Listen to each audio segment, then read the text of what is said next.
Welcome to Mind Your Autistic Brain, the place for late identified autistic ADHD adults. Today, my guest is Thomas Henley from the Instagram account Aspergers Growth. He also has an amazing talk show podcast called Social Autie.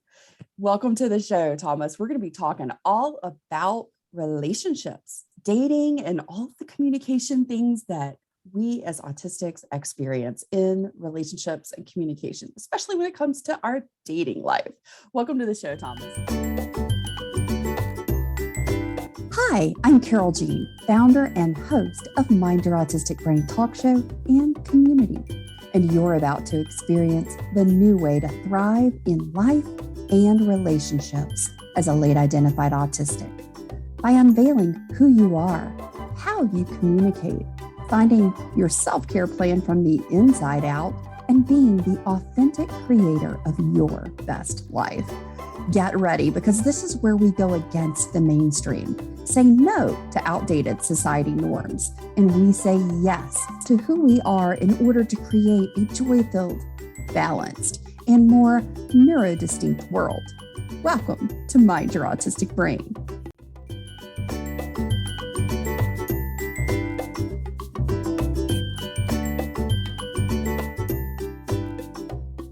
Welcome to the show, Thomas. Hi, Carole. Lovely to speak to you again. Well, Thomas, tell us a little bit about your autism story, your autism journey. Like, how did you become aware that you were autistic? Well, I was diagnosed with what is now autism ASD1. I was diagnosed with Aspergers syndrome when I was about 10 years old. I remember it quite vividly. It was, it's not something that, it's something more that I hear from my parents about what I was like and why they went to get the diagnosis and such. But I know that I did display a lot of typical autistic kind of behaviors like stimming. And I used to sit when my parents were watching TV, I used to stand at the side in the doorway, just spinning around in a circle while they were watching TV. They found it very irritating. There was lots of different things, and it was kind of coming up to the age where I was starting to prepare to go to secondary school. And around that time, around 10, I actually started to sort of say like, oh, hang on there. People are a bit confusing and different, but it's only really me that seems to think that. And so I had those thoughts at quite a young age, and it was, obviously in hindsight, it's quite easy for me to see, but that was kind of the age where I was, contemplating my relationship with other people, because I've always been a very sociable, sort of outgoing, friendly person in primary school and prior to that, and so it was quite important to me to have those connections. And when I was diagnosed, it was around about the time that issues started to come up. The other children started to progress socially a lot faster than it was, and I was starting to perceive that and say like, hey, what's happening? And so when I got diagnosed, my parents took me to my favorite place, which was McDonald's. They talk about the chicken nugget being the international sign of autism. That was definitely true for me. And I got my chicken nugget Happy Meal and sat down. This was after going to one of these meetings with the occupational therapist, and my parents told me that I was autistic, and I was like, what is that? And they explained it, and they said, they kind of gave a brief explanation, just because I was a kid, and told me all about the ways that I'm different and the things that I struggle with. And I was like, even at that age, I burst out into crying, because it was just something that was in my head for such a long time, and it caused me a lot of stress and difficulty. And so finally having something to attribute to that, a reason for that was quite eye-opening. And it was, probably one of the only times that I cried out of happiness, and, forever up until that point. Oh, that is so relatable. I mean, I remember just the tears of relief, the tears of joy to know, oh my gosh, there's an explanation, there's a reason, there's something that, I can now kind of dive into. We all kind of go down the rabbit hole of research after that for a lot of us in late identified life. I don't know about you at 10, but, and it's just it's such a relief to know that I'm not just not getting it, It really is. What, as you started to sort of move into secondary school and you started navigating, especially as you got into your teens, like dating, high school dating for me was just like a crapshoot. I didn't understand it. I was a master studier of social behavior. And I didn't have like one particular social group. I moved around to all the different ones because you're a drifter. I never felt, I would eat lunch with different people all the time. I never felt like I fit with any of them. And it was, dating was that was a weird thing for me in high school. Like I didn't get it. I dated, but I sure as heck didn't understand the unspoken protocols or any of the stuff. College wasn't any better. I can just tell you. I mean, I was in a sorority. We had parties. I dated guys in fraternities. I went to the football games. I did all the stuff. But that was usually because some of my friends or my sorority sisters kind of set me up or kind of helped me. Because if I was left to my own devices, I wouldn't have left home. Yes. Yeah. No, I completely get that. I think that before sort of answering that, I think that there was something that you said about that sort of period of time where you research after you get diagnosed. Obviously that's not something that I did when I was 10. I very much took it for what it is. These are things that are difficult kind of things. And then all the other stuff I just pushed to the side and focused on friends and, as you say, dating, and also, taekwondo and school. And for a large amount of time, that was, my occupation that occupied my mind for the most of it. And it was only when I went to university that I went through that sort of, as you described, that late diagnosis sort of blooming and looking into things and stuff and going, hey, because it's not something that parents or teachers or any counselors that are going to sit you down and say, hey, this is this, and this happens, and this is common, and these are difficulties, these are good things, this is how you mold your life better. And so I still had to go through that in my 20s. And I just wanted to mention that. Oh no, you absolutely. I hear it a lot from my coaching clients and people in Coaching Cafe Academy who they were diagnosed early in life, but just because of the way things are not talked about, things are not discussed and shared with us after our diagnoses in a way that it is really helpful to kind of give us resources and insights, or just to have an honest conversation, because most of the time it's a neurotypical who really doesn't understand the experience of being autistic. So they miss the things that we really need to hear and talk about. And it happens later, usually in the 20s, sometimes in the early 30s, by the time someone who was diagnosed early in life gets to go through that process. And it's very similar to the late identified process in that respect. It's like, okay, I may have known this, but I understood it, but I didn't know, because I didn't have the resources of community and being able to talk to other people who are autistic to get, some of the things they're experiencing, to sort of have that common ground. Have that basic knowledge that pretty much anybody would know if they Googled autism. They could read off the diagnosis kind of thing. And God help them if they Google it right now, because it's still the stuff that comes up is just so not right. It's like, oh, seriously, people, come on. We have evolved, haven't we? But a lot of people, not because I think when we're in this big community of autistic people, we kind of forget about the people who aren't in the community, because, you know, throughout my life going for university, and particularly when I did my documentary where I reached out to university students, a lot of them weren't actually,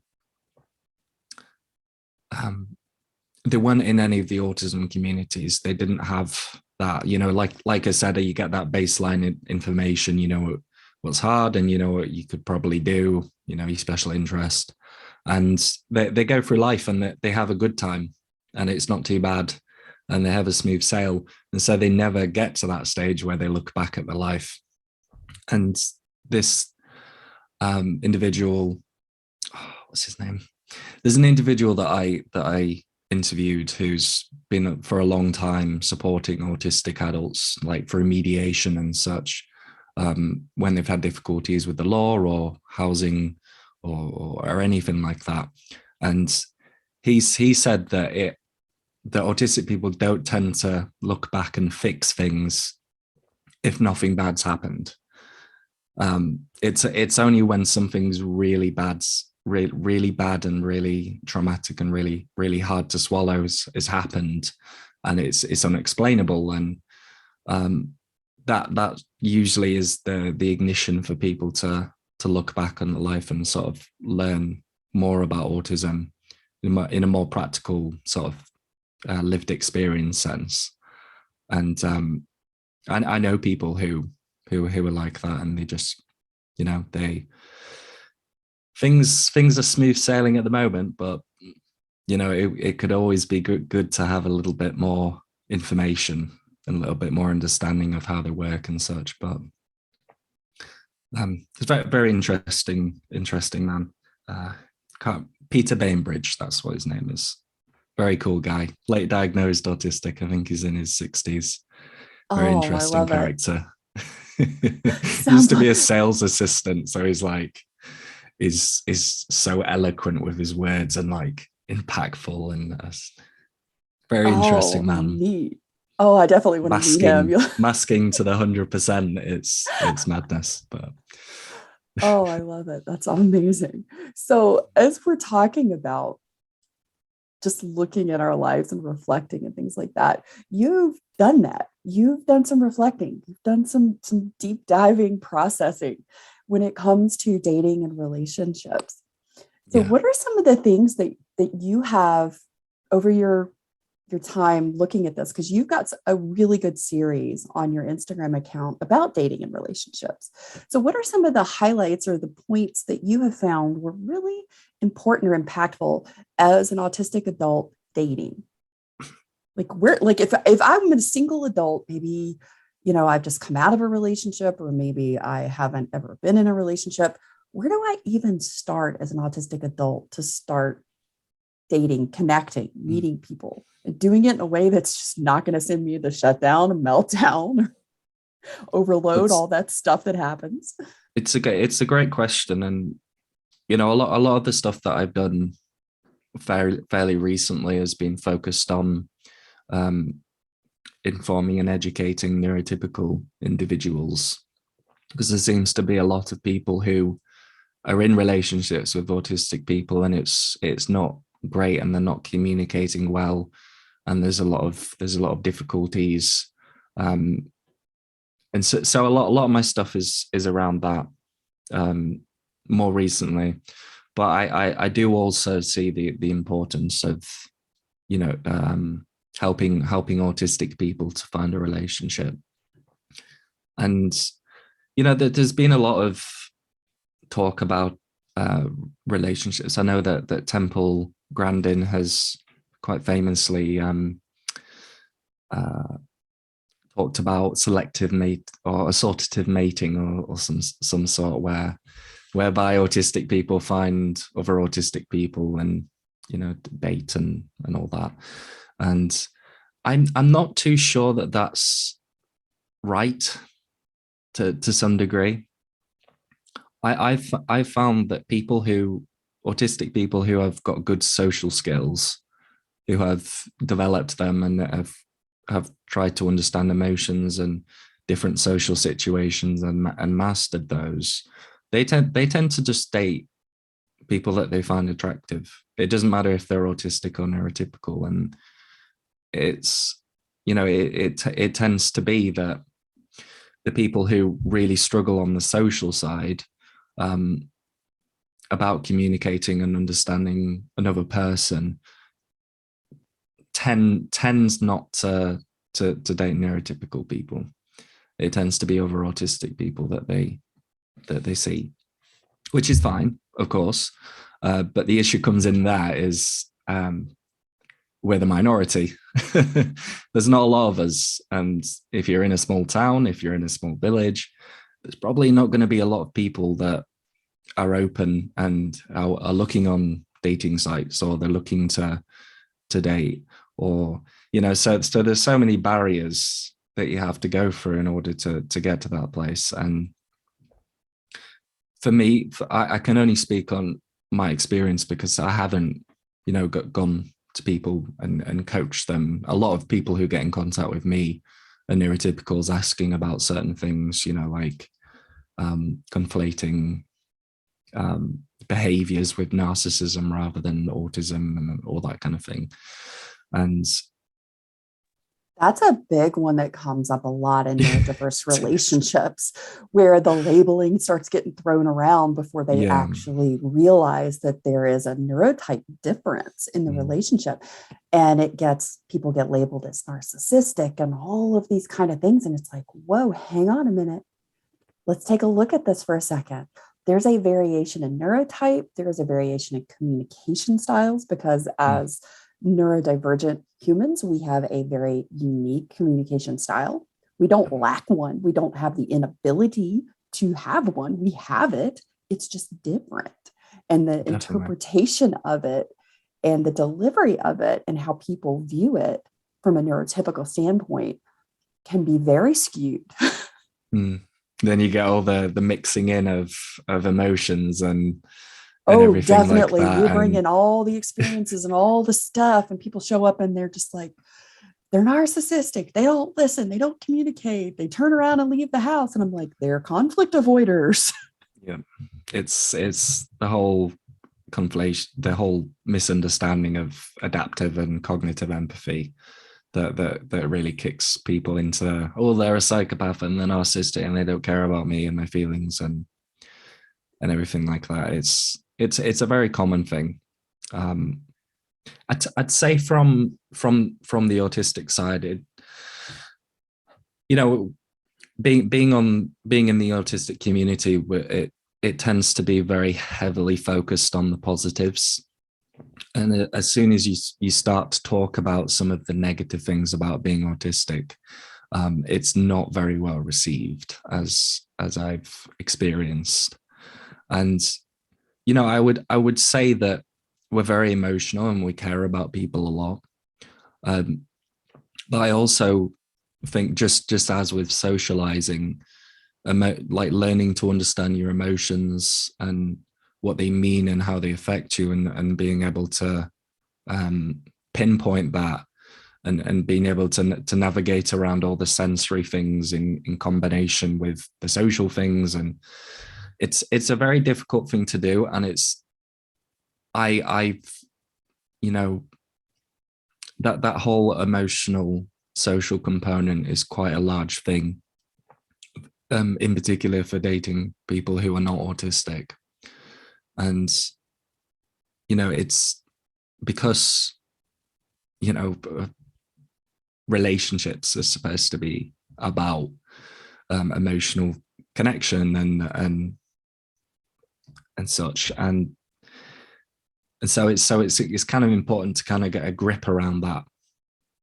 And definitely. And I think you've talked about this, and I so related to it. I have alexithymia. Yeah. You've done a couple of posts about this. I was just, you saw my comments. I'm like, heck yes, you are nailing it. You were so spot on about this. Because that to me was one of the biggest barriers that I wasn't aware of for many years, up until about 2 years ago. when Yeah. I was going through the whole identification process, that particular element was not picked up on. It took until 2 years ago for that to finally, and I had to bring it. And I'm like, hey, I think this was not included, and we need to look at this because I think I have alexithymia.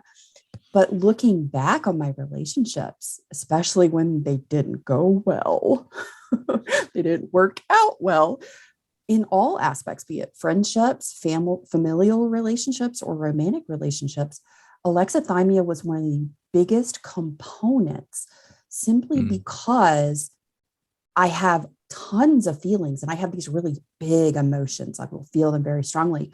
At the same time, I can experience absolutely no particular emotion that I could identify or ascribe to something. You saw And those background things buzzing up, the little levels going up, and if they don't get to a certain threshold, then you don't know that they're there. And exactly, and you can feel it all in your body, but it doesn't quite reach and translate in the mind into an articulated emotion. And so that gets to be a real big challenge. And I also have an auditory processing delay, and I'm an auditory processor. What a conundrum I am. And that in relationships can be a real challenge. And like if you're having a disagreement or if you're having a conversation about something and somebody's sharing something really deep and personal and meaningful with you, and I would be taking it all in and processing it. But it took me a little longer than maybe a neurotypical person. So the neurotypical person who's divulging these things to me, looking for that response and that connection. And because I didn't give it as quickly or in the way that they needed and anticipated their expectation, then they think, oh, you don't care. You're cold. You're being a witch with a B. And, you're not interested, right? That's the interpretation that happens on the other side. And then they get mad, they get hurt, and you're just completely dumbfounded because you're taking this all in and you feel deep empathy and connection for this. It just maybe takes you a little longer to articulate it and to respond. Yeah. Have The you found that to be articulation is, something you've come in sort of roadblocks in relationships? I think it's definitely one of the biggest ones. There's, you have the whole thing about, there, in a lot of ways there's some mismatch in how we want to be consoled. Like, if when I was a bit younger, if someone was to come at me with an emotional issue, I would immediately try to think of solutions to that, and suggest solutions to it rather than responding to the emotions. But I think particularly in adulthood, like, I am alexithymic, and it does take me a lot of time, a lot of personal time to try and understand the emotions that I feel, and particularly digest the emotions that someone else is expressing. And so particularly in relationships with perhaps someone who is very outwardly emotional, very extroverted, it can be a real tough situation, especially if it's something that's a conflict. It's an issue that they want to express, and you're sat there, you're digesting it, you're trying to understand it. Even in that situation, you need to go away and think about it and talk about it, let alone someone's in front of you getting emotional, and you're soaking in all the emotions, and you're panicking, and then your brain's just overloaded so much, and you're trying to take on this difficult task of being a sleuth, trying to figure out what your emotions are and how to express that. So situations where perhaps two neurotypicals would come together, express their emotions, communicate in that way, and just be able to understand how they feel, and communicate that and understand how the other person feels and communicate that, and then go on from there, it can sometimes become a real sticking point for people. You know, the neurotypical person may come away from the situation thinking they don't care about me. I've expressed all these emotions and they don't care about what I have to say and how I feel. But on the autistic side, your brain's just fried. You're like, I don't know. I can't even digest what you're trying to say. Can you send it in an email and in bullet points? Can I have 3 working days to think about it? Right. So it's the temperament and being patient and trying to be understanding and not jumping to conclusions about things from both sides is really important. Hi, my name is Carole Jean Whittington, and I am one half of the Coaching Cafe Academy team, along with my coaching partner, the amazing Ali Arena. And we want you to join us in this life-changing community coaching experience. This is the first neurodistinct program of its kind, designed with autistic and ADHD brains in mind, because Ali and I are neurodistinct. We have opened the doors to the brand new Coaching Cafe Academy, and they will only be open for a few weeks. We want you to be a founding member. The Coaching Cafe Academy is the perfect neurodistinct home for anyone looking to learn from and with people who speak the same neuro language and where we all understand one another's perspectives. If you are looking to leave behind the tips, tricks, and empty promises of neurotypical communication and relationship experts and ready to enter the real world of the neurodiverse communication ecosystem for neurodistinct humans, where translation of neurotypical and neurodistinct communication becomes a clear language, where all neurotypes are seen, heard, respected, and understood, then this is your home. Enter the home of authentic connection. This isn't just a course, it is a central community of authentic autistic and ADHD connection that is warm, vibrant, and full of kind, gentle, and patient people just like you. Hallie and I are fully involved, totally hands-on, giving support and guidance every step of the way. Why not start 2022 in the best way possible? Join us in the Coaching Cafe Academy, and we will continue this amazing journey together. And, Yes, I 100% agree with you on that one. Just having a little grace and patience and kindness for one another. Yeah, it's a difficult thing to do. It's very easy for me to come on and say, you need to be patient, you need to understand. But if there's something that's really bad in the relationship and they really want to talk about it, it's, what can you do? You have to try your best in that situation. And I think, one of the reasons why I've been focusing on giving information to neurotypical people is that, they could be in a relationship with someone who's really good for them, and they could be really close and they could both care about each other a lot. But the way that they communicate about conflict and emotions could just be all out of whack. And it can sometimes be quite damaging if it's not taken with patience and slowness and understanding and willingness to connect. Oh, that right there is very powerful. And it's one of the things that I approach in my coaching with my coaching clients, especially with the communication ecosystem, is because we have unique communication styles. All of us, all humans, it doesn't matter what your neurotype is. We have, as autistics, variations in those communication styles. We have things about our neurotype that impact our communication styles, like processing speeds, processing delays, be it, if you have dyslexia, then reading something is going to be more challenging. If you're an auditory processor, if you have an auditory processing delay, there's all sorts of, alexithymia, there's all sorts of components that influence that, but that also influence your relationship types, your relationship styles. You know, we have all these different things, and there's so many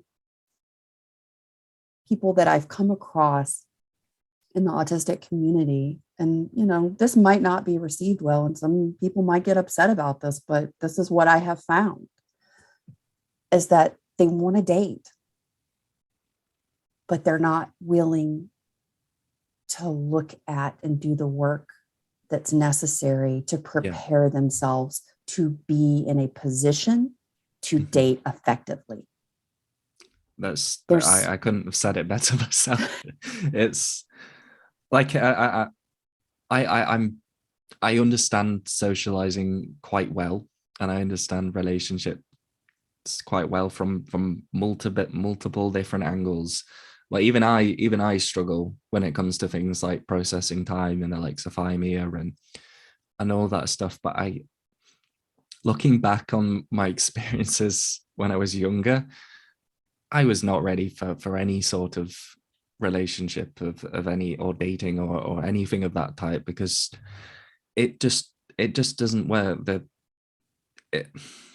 I didn't understand socializing well. I didn't understand emotions well. You know, things were really difficult, and things upset me a lot as well. And, you know, I'm quite an emotional person, and I approached everything in life with a very logical, this is that, this is fact, this is the relation, this is what happens in the relation kind of mentality. And I really didn't give myself space to learn and grow, and to understand myself and my emotions, and understand other people and their emotions, in order to really have that emotional connection. Oh, I can so relate to that. I look back in my earlier dating life and I'm like, oh my gosh, I was like a bull in a china shop. I was more like a crying bull in a china shop. I was a right little mopey person. Oh man. Yeah. Oh, totally. Things and the got things to that me. happen. Yeah. The things, I would get so deeply hurt, and just the experience of what I was taking the wrong way, because I was taking things so personally, and my interpretation, the story I was telling myself about why someone said something or why someone did something, was so deeply wounding. I walked around very hurt and confused and not understanding, and thinking I was constantly being rejected. When now that I can look back on it, knowing what I know now, I'm like, that wasn't the case. I told myself the wrong story. I had all the wrong information. And what was the big like aha changer when it came to relationships for me was starting to recognize what my own needs were, what my unique communication styles are, because we have more than one, and we use them based on what happens in our life and our day and the situation and the person and all the things. And also just being able to recognize that there were aspects of who I am and how I process and how I experience the world that influences all of those things. And that just because I believed something for so long didn't make it true. And just being able to really get to know myself in a whole new way. Because I mean, in my 20s, I knew myself. You couldn't tell me I didn't know myself. And I would tell you were wrong, because I know exactly who I am. But now that I'm 47, almost 48, I can look back at my 20-something-year-old self and go, God bless your heart. You didn't know anything. You just thought you did. Yes, I relate to that. It's hard, isn't it? Because growing up autistic, you kind of you subject to a lot of emotional trauma, especially during secondary school. So you come away from that experience either broken and unable to do anything, or you come away from it being very resentful, being very independent centered and Yeah, this I is put up right, some this is serious wrong. big thick walls, very protective. Yeah, the walls, and which is it's understandable because it's something that we haven't fixed. And I always go on about the low quality of life. That is always going to be a factor. If you've got low self-esteem, low confidence, you're probably not going to socialize as much. You're probably not going to practice those skills. And then, not being able to socialize and practice those skills, it's going to make it hard to date and understand things and feel confident. And there's a whole host of different things that, just the trauma that you experience just massively impact the way that you relate to another human being. It's Ooh, definitely. And that's one of the things that Allie and I built into the communication ecosystem was setting up and creating your personal zone of safety. Because if we don't feel safe within ourselves, if we don't feel emotionally, mentally, physically safe, then we're not going to get out of protective mode. Mm-hmm. We're not in our higher thinking brain. We're in our protective mode. And that is a very reactive place to be. And we're not going to see opportunities. We're not going to recognize that there may be a solution to the problem. We're just going to keep protecting ourselves and reacting. And that does not, from my personal experience, set us up for a place of growth and change that's going to serve us when we are in that place of, and we don't try new things. We don't stretch our boundaries. We don't do things that are going to help us when we don't feel safe. You need that sort of inner safety to retreat to if needed. If you don't have that, then it's going to be difficult. I think something that I have been in contact with a number of autistic people who they're really struggling with dating, and I found that a lot of people put a lot of pressure on getting a date and getting a relationship. So much pressure that it pushes the other person away.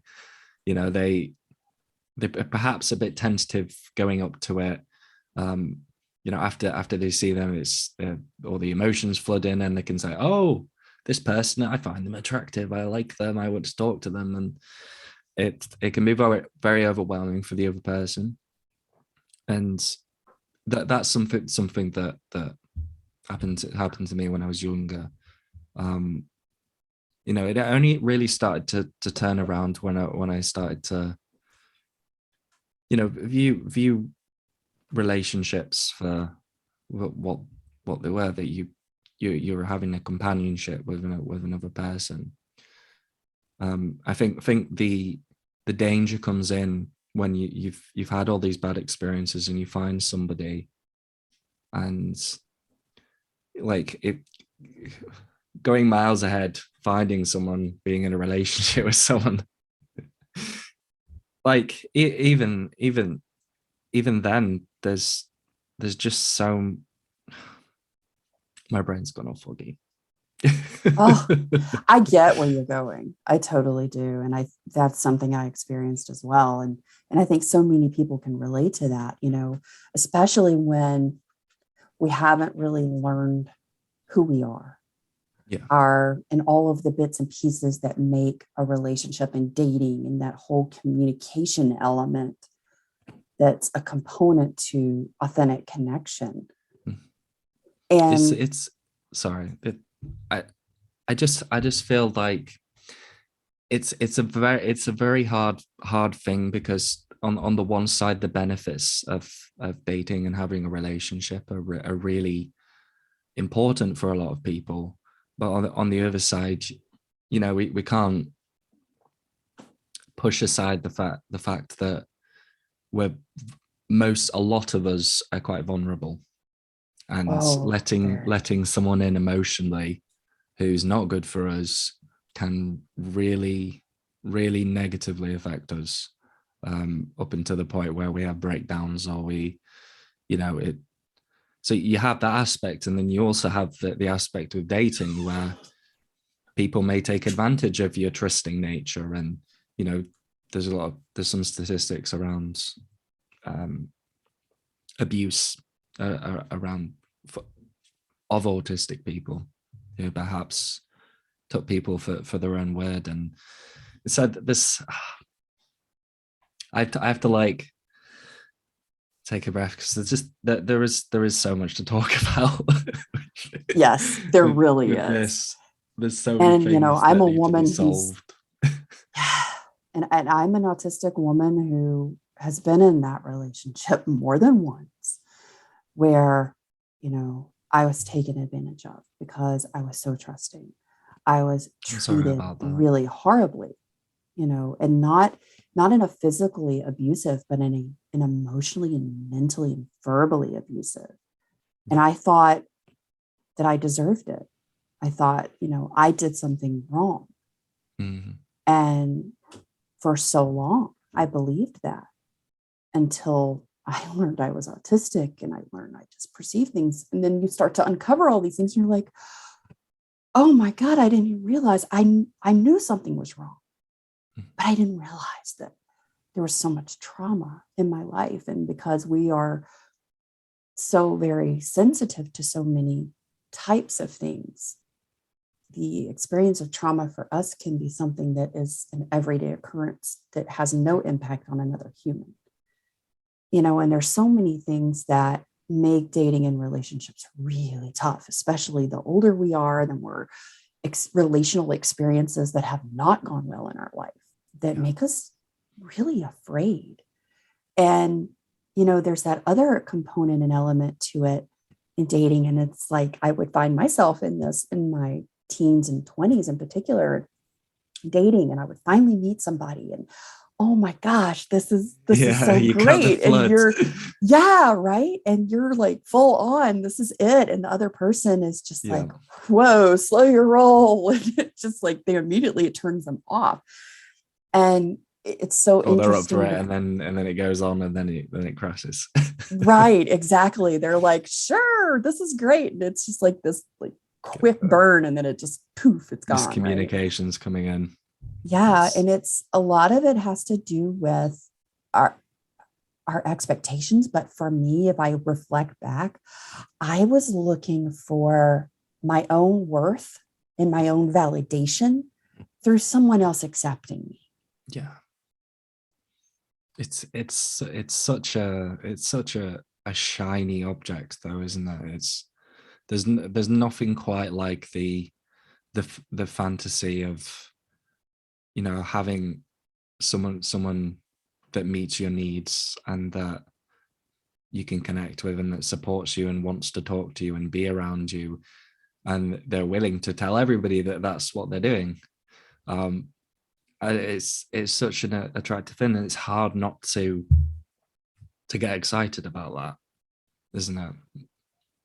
You know, and then of course we have all the media fallacies about what relationships are supposed to be like, you know, and you've got, you know, Renee Zellweger saying, you know, to Jerry Maguire's character, you complete me. And I'm just like, now I'm like, oh, honey, no, I complete me first.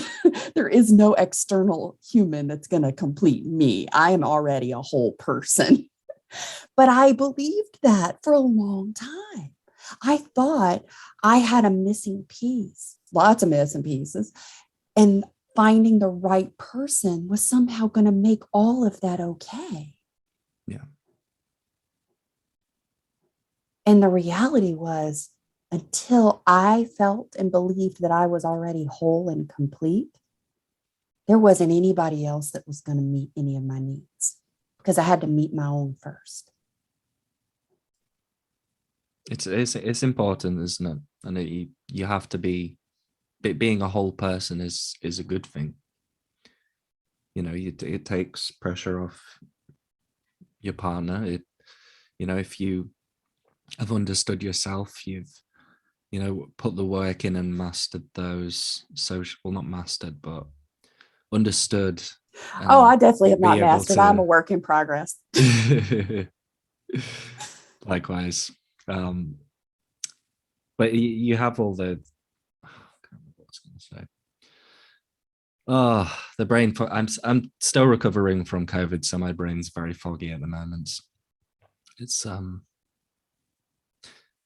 what was I saying? God, I wish I could tell you because I just went completely blank. Oh my gosh, aren't we a pair, Thomas? Well, I'll tell you what we can say. We hope that this conversation has served you today. If you're single, if you're autistic, you're ADHD, you are a neurodivergent, neurodistinct brain type, and you're looking for love, companionship, connection, and authentic relationship in your life, I hope Thomas and I have given you a little insight and some of our lived experience in this, not just from the autistic perspective, but from what we've also learned coaching and working with neurodiverse couples, working with both the neurotypical as well as the neurodivergent human. Thomas is going to be one of our special mastermind guests, teaching an incredible workshop about single and dating life and some of the components to start looking into if you are coming out of a relationship, if you're coming out of a marriage, if you're coming just first single and you're looking to date, ready to mingle. We've got some insights, and Thomas is going to be sharing some amazing things in the Coaching Cafe Academy in the Mastermind series coming up. Hopefully there'll be a lot more coherence than how I was today. Straightforward and to the point. Listen, it's late in the day. You've put in a full work day by the time we've had this conversation, and you're recovering from COVID. So, my friend, you're genius, brilliance in all things to me. There is no perfection. There is just us showing up and being our authentic selves. And I love that you do that. Thank you so much for being here with us today. Thank you for joining Thomas and I. And Thomas, thank you for sharing your experiences and your insights. Guys, go check out Thomas's account, Aspergers Growth, on Instagram. Go give him a follow. Go check out his amazing posts that he has all in relationships and dating and some of the things that we talked about today. Thomas, where can everybody find you other than on Instagram? Well, I'd say that obviously Instagram is the place to go. I do have a website, which is thomashenley.co.uk.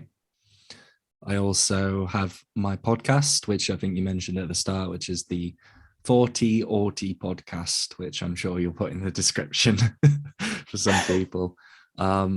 I also have some videos. I upload very irregularly to my YouTube channel, which is the same Aspergers Growth. And yeah, if anyone wants to get in contact, where anyone needs someone to do a speech or to come talk or do a workshop or training, anything like that, you can contact me on my email, aspergersgrowth@gmail.com. Fantastic. Guys, you now have all the connection stuff. I'll have all the links down in the show notes below.